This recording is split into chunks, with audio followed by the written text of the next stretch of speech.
दोस्तों कल रात को जब सोने के लिए गया तब दिमाग में ये था कि चलो ठीक है, कल 7 मई होने वाली है, मॉक ड्रिल करवाई जाएगी। और मेरे पास मेरे घर वालों का कॉल भी आया कि भाई कैसे कैसे तैयारियां करनी है, कितना राशन लेना है, क्या लेके रख लें, ये सारी तैयारियां दिमाग में थी। सो गए बस आराम से। फिर सुबह उठे तो कुछ और ही दिखा कि रात को हम तो सो रहे थे, उधर पाकिस्तान में सनराइज हो रहा था। ऑपरेशन सिंदूर कंडक्ट हो चुका था। आप देखोगे मात्र 7 मिनट के ऑपरेशन में पाकिस्तान के 9 टेरर अड्डों को उड़ा दिया गया। और अभी तक के जितने ऑपरेशन रीसेंट टाइम में इंडियन गवर्नमेंट इंडियन आर्मी के द्वारा किए गए हैं, वो ज्यादातर आपके पाकिस्तान ऑक्यूपाइड कश्मीर में ही थे। बट अब की बार पाकिस्तान ऑक्यूपाइड जम्मू एंड कश्मीर के अलावा पंजाब और सिंध को भी नहीं छोड़ा।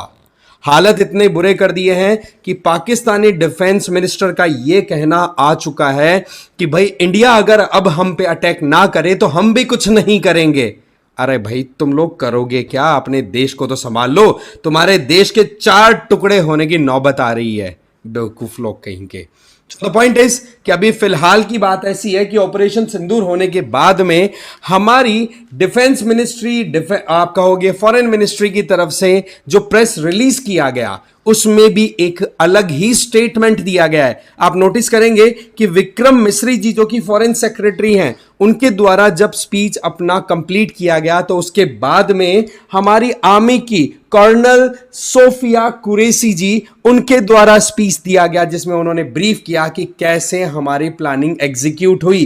फिर उसके बाद में इंडियन एयरफोर्स की विंग कमांडर व्योमिका सिंह ने भी अपनी तरफ से स्टेटमेंट कहा। तो यहां पर नारी शक्ति का भी सीधा एक स्टेटमेंट दिया।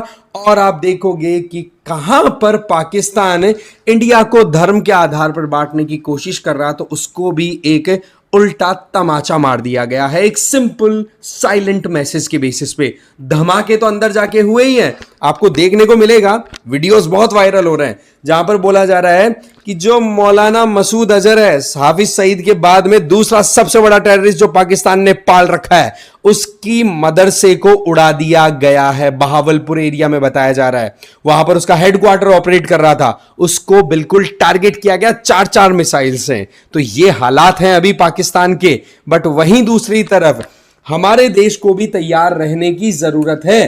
कारण क्या है भाई? सीधी बात है, जैसे ही हमने ऑपरेशन सिंदूर कंडक्ट किया तो उसके बाद में पाकिस्तान के पास में कोई ऑप्शन ही नहीं बचा कि चुपचाप थप्पड़ की खा ले या फिर कुछ जवाब दे। तो जवाब देने के लिए जो सीज फायर था उसका वायलेशन किया, एलओसी का क्रॉस फायरिंग भी की। ऐसे में हमारे जो होम मिनिस्टर हैं अमित शाह जी, उनके द्वारा जो हमारी पैरामिलिट्री फोर्सेज है जो कि डायरेक्टली होम मिनिस्ट्री के अंडर आती हैं, उनके चीफ्स की एक मीटिंग बुलाई और उनको कह दिया कि जितने भी पैरामिलिट्री फोर्सेस के इंडिविजुअल्स छुट्टियों पर, उनको हमें ऑन ड्यूटी बुलाने की जरूरत है। उनको आप जल्दी से बुलाइए क्योंकि ये इमरजेंसी की सिचुएशन है। और साथ ही साथ आप देखोगे कि जो एरियाज बिल्कुल पिन पॉइंट पे हो सकते हैं पाकिस्तान के, वहां पर हमने हमारी जो डोमेस्टिक जो सिविलियन फ्लाइट्स हैं, एविएशन का जो काम है, वो भी एक तरीके से 10 तारीख तक होल्ड पे डाल दिया है। तो पाकिस्तान को तो देखो उसके कुकर्मों की सजा दे दी गई है, बट वहीं पर पाकिस्तान और कितना गिर सकता है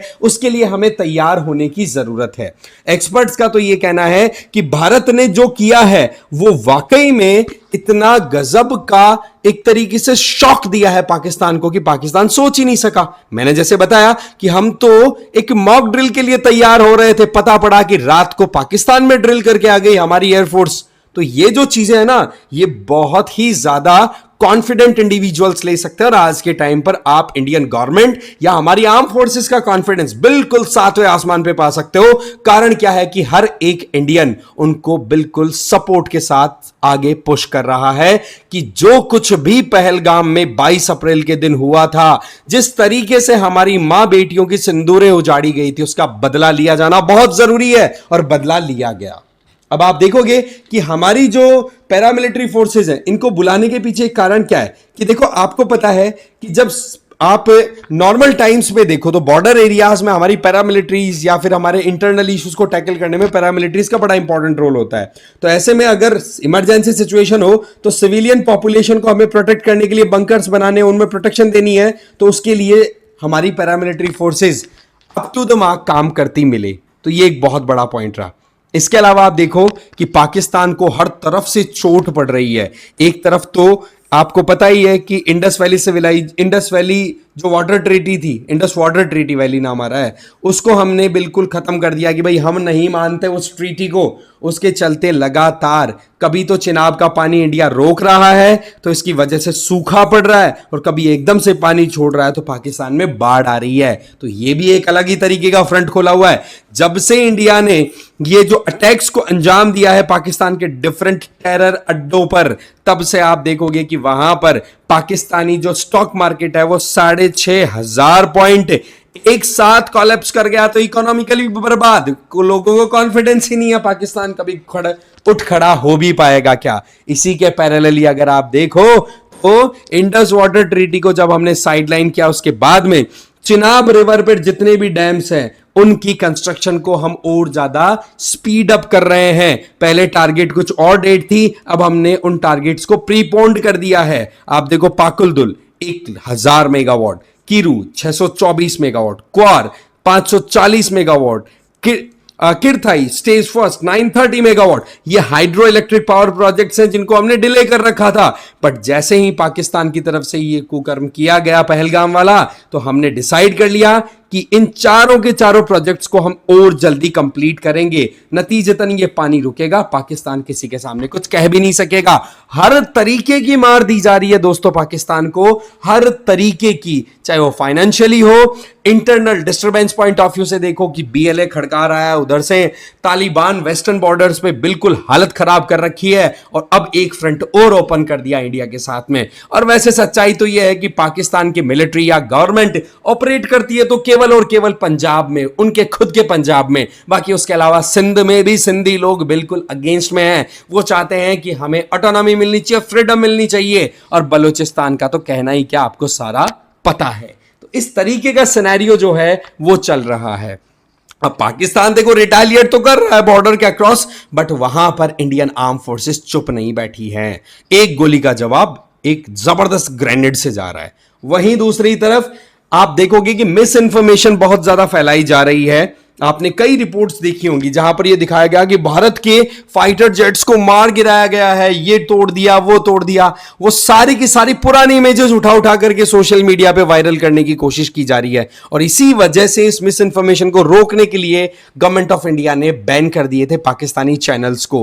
और अब हालत ऐसी हो रही है कि पाकिस्तान का जो प्रोपेगेंडा है वो इंटरनेशनली ज्यादा एक्सपेंड नहीं हो रहा। क्या होता है, सोशल मीडिया में एल्गोरिदम्स काम करती है, जिन चीजों को ज्यादा देखा जाता है उनको एल्गोरिदम ज्यादा प्रमोट करती है। तो आज तक पाकिस्तान का अगर कोई इशू हाईलाइट रहा है तो वो इंडियन विजिबिलिटी की वजह से, वह इंडिया में वो कंटेंट वायरल हुआ, जिसके चलते पूरी दुनिया के बाकी देश जिनको कोई लेना देना नहीं है भारत पाकिस्तान के इस इशू से, वो भी देख लेते हैं। बट अब जो है उनके वीडियोस हो गए वायरल होना बंद, उनकी कमाई हो गई बंद, क्योंकि वो जो सपोले थे, जो पैसा कमा रहे थे इंडियन मीडिया, इंडियन कंटेंट, मतलब इंडिया के कंटेंट को दिखाकर इंडियन मीडिया के थ्रू, इंडियन व्यूअरशिप के बेसिस पर, वो फिर बाद में इंडिया को ही चोट पहुंचाने के लिए काम आता था। तो अल्टीमेटली हर तरीके से तोड़ा जा रहा है पाकिस्तान को।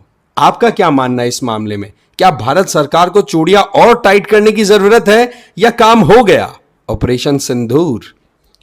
बाकी इसके अलावा आप मुझे फॉलो कर सकते हैं टेलीग्राम पर, इस क्यूआर कोड को स्कैन करके। मेरा नाम है रजनीकांत लाठा, और PWOnlyIAS की तरफ से यूपीएससी फाउंडेशन कोर्सेज चलाए जा रहे हैं, जिनमें आप संकल्प 2027 देख सकते हैं, जिनमें आपको इंग्लिश में और हिंदी में कंटेंट दिया जाएगा। टाइटन 2026 है इंग्लिश में, प्रहार 2026 है इंग्लिश और हिंदी में।